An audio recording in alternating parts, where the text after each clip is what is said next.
Assalamualaikum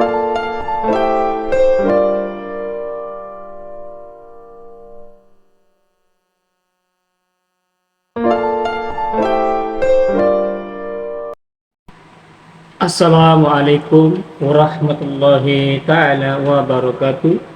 Alhamdulillahi rabbil alamin.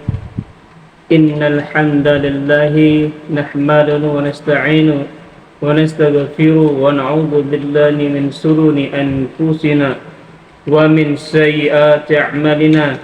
May yahdihillahu fala mudilla lahu wa may yudlil fala hadiya lahu.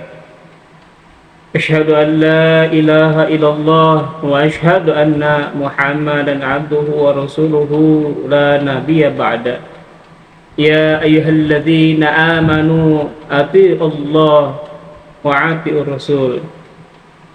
يا أيها الناس اتقوا ربكم الذي خلقكم من نفس واحدة وخلق منها زوجها وبث منهما رجالا كثيرا ونساء واتقوا الله الذي تساءلون به والأرحام إن الله كان عليكم رقيبا. يا أيها الذين آمنوا اتقوا الله وقولوا قولا سديدا يصلح لكم أعمالكم ويغفر لكم ذنوبكم ومن يطع الله ورسوله فقد فاز فوزا عظيما. أما بعد khairul hadithi kitabullahi wa khairul hadi Muhammadin sallallahu alaihi wasallam wa syarrul umuri muhdatsatuha fa inna kulla muhdatsatiha bid'ah wa kullu bid'atin dalalatun wa kullu dalalatin finnar. Para sahabat sanututor yang dirahmati Allah Subhanahu wa taala, alhamdulillah di kesempatan siang hari ini kita masih dapat berjumpa kembali dalam channel Samil Tutor Official. Mari segala puji kita hadirkan kepada Allah Subhanahu wa taala, karena berkat rahmatnya, limpahan rahmatnya, kita semua masih dapat menikmati segala sesuatu yang telah Allah berikan kepada kita semua. Salawat dan salam semoga tercurah kepada junjungan Nabi besar kita Nabi Muhammad sallallahu alaihi wasallam. Para sahabat sanututor yang dirahmati Allah Subhanahu wa taala, mari kita sambung materi kita tentang apa itu yang dimaksud dengan sunnah, yaitu bagaimana kita mengenal kaidah-kaidah penting dalam mengamalkan sunnah. Dan insyaallah kita selalu bersama-sama nantinya dapat menjalankan amalan-amalan sunnah ini untuk menyempurnakan bagian ibadah-ibadah fardu yang mungkin belum sempurna. Para sahabat sami total dan rahmat Allah Subhanahu wa taala, mari kita simak kajian kita di kesempatan siang hari ini. Abu Sa'ud Al-Khudri telah mengisahkan dua sahabat yang pada saat itu telah melakukan safar, yang mungkin telah kita bahas kemarin, yang mana maksudnya ketika dia mendapatkan dua pahala yang saat itu mereka telah melakukan sholat dengan bertayamum, dan ketika mereka menjumpai sebuah air, yang satu mengulangi kembali sholatnya dan yang satu tidak mengulangi sholatnya, dan mereka berjumpa kepada Rasulullah SAW, dan mereka menceritakan bahwasanya satu sahabat tidak mengulangi sholatnya pada saat ia mendapati air, dan satunya melakukan ibadah sholat ketika dia menjumpai air. Dan apa yang dikatakan oleh Rasulullah, kedua-duanya mendapatkan pahala di sisi Allah Subhanahu wa taala, dan mereka yang melakukan sholat pada saat ia menjumpai sebuah air, dia mendapatkan 2 kali lipat pahala dari Allah Subhanahu wa taala. Al-Imam As-Sani dalam Subulus Salam menjelaskan makna sunnah di sini adalah jalan yang disyariatkan. Maksudnya apa yang dilakukan oleh sahabat itu sudah sesuai dengan syariat.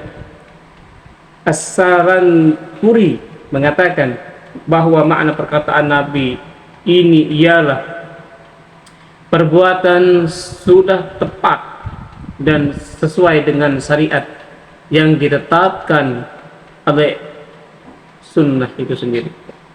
Abu Al-Muzani menukil sabda Nabi sallallahu alaihi wasallam yang berbunyi, "Sallu qabla salatil maghrib." Qala fis sati liman sa'a karahiyatan ayat giza hannasu sunnah. Hendaklah kalian mengerjakan salat sunnah sebelum maghrib bila mengucapkan 3 kali, dan pada kali ketiga beliau berkata, bagi yang mau. Beliau mengatakan demikian agar salat itu tidak dijadikan sebagai sunnah. Ibnu Hajar rahimahullah menjelaskan bahwa yang dimaksud sunnah dalam hadis ini adalah syariat dan jalan yang harus diikuti. Hal yang sama dikatakan ketika menerangkan makna hadis Nabi berikut, "Man raghiba sunnati falaysa minni." Barang siapa yang tidak menyukai sunnahku, maka dia termasuk golonganku. Ya. Barang siapa yang tidak menyukai sunnahku, maka dia tidak termasuk pada golongan Nabi Muhammad sallallahu alaihi wasallam. Yang dimaksud sunnah dalam hadis ini adalah cara dan jalan. Ini bukan lawan dari kata wajib. Adapun makna adalah barang siapa meninggalkan jalanku lalu mengambil jalan yang lain, maka dia bukan golonganku. Para sahabat sami tutanya rahmatullah subhanahu wa ta'ala, Syekhul Islam Ibnu Taimiyah rahimahullah menyebutkan bahwa Imam Muhammad bin Abdul Malik Al-Karzi mengatakan, ketahuilah sesungguhnya sunnah adalah jalan Rasulullah, ikutilah jejak beliau dengan berjalan di atasnya. Dan sunnah beliau terbagi menjadi 3. Yang pertama adalah ucapan, yang kedua adalah perbuatan, dan yang ketiga adalah keyakinan. Dengan demikian, apabila lafaz sunnah disebutkan dalam konteks anjuran untuk melakukan kebaikan yang diucapkan oleh Nabi, sahabat atau tabi'in, maka maksudnya ialah jalan yang terpuji, jalan yang diridai Allah Subhanahu wa taala, bahwa Rasulullah SAW yang mencakup semua hal yang terkait keyakinan, akidah, dan perbuatan amal baik yang hukumnya wajib, mandub atau mubah. Ada pendapat para ulama usul fikih bahwa makna sunnah adalah perkara yang diperintahkan untuk dikerjakan namun sifatnya tidak wajib. Definisi ini adalah istilah baru yang lahir belakangan untuk membedakan antara sesuatu yang hukumnya fardu dan yang tidak sunnah. Definisi tersebut akan dijelaskan kemudian. Nah, insyaallah para sahabat sambil tutor, definisi yang selanjutnya kita akan bahas di bagian ketiga. Mudah-mudahan dari apa yang kami sampaikan dari tentang bagaimana kita bisa mengamalkan kaidah-kaidah sunnah, insyaallah kita akan menjadi pribadi muslim yang dicintai Allah Subhanahu wa taala. Itu saja yang dapat kami sampaikan.